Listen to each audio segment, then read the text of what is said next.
Zapier is a great tool for saving time and automating some of your work. It is a basic piece of software that you can use. It's no code. There are some places you can use code in it, but for the most part, it's just a graphical interface that you can build. They're called zaps with. It's a way to connect pieces of software where if something happens in one piece of software, you can have something happen in another piece of software. So we use this for all sorts of things. It saves us tons of time. It's super convenient. It's definitely something to worth looking into. Lots of tech startups use it because it's an efficient tool. It's easy to use, and it can really save a lot of time. So let's look at a few that we use. So we use it to connect things like Gmail, Drive, Google Sheets, Airtable, Shopify, Square. A lot of the software we use is connected together using Zapier. So for example, when a new order comes into Shopify, it automatically goes into a Google Sheet for us into our order management system. When a new email that satisfies a certain criteria comes into an account, if it has an attachment, we can have a resume go to a resume Dropbox. If it has a receipt, we can have that receipt go to someone's receipt folder for expense tracking. So that's a common thing we use. It has other forms. So if you fill out a form or if a row gets added to a Google Sheet, you can also have that data go to other places. So you fill out a form, it goes to Google Sheet, you could have an email get sent.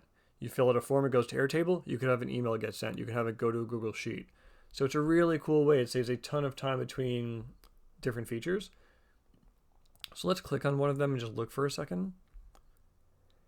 So this is not a full class in Zapier, as we've talked about for a lot of these pieces of software. This is just meant to help you understand that these things are possible. So next time you do want to save some time and not do something repeatedly and automate some of your work, you'll know, oh, Zapier can do that. Let me go and figure it out. In that moment, you'll go and you'll do some research, you'll take a quick course, you'll ask for some help, and you'll get it done. But this at least will give you the basics. So here's an example of how Zapier works. There's a trigger, and then there are actions that happen. In this case, a new order in Shopify.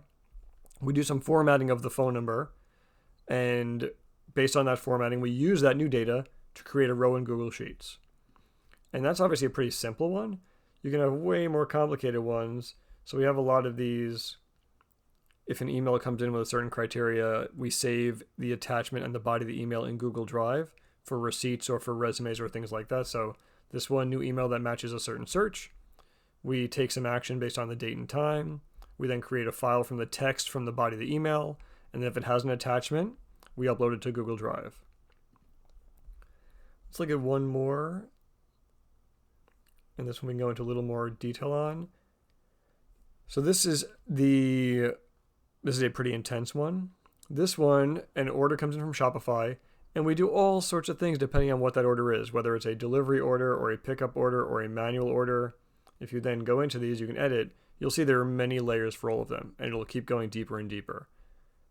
So here's the criteria. If this one is a delivery or shipping order, and this is just based on the data that comes from Shopify, you can decide what it is.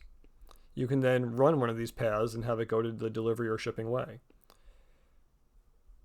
And you can see it just keeps going deeper and deeper. This is definitely a complicated one, but it shows the power that you can have so many if-then statements, so many actions taken automatically.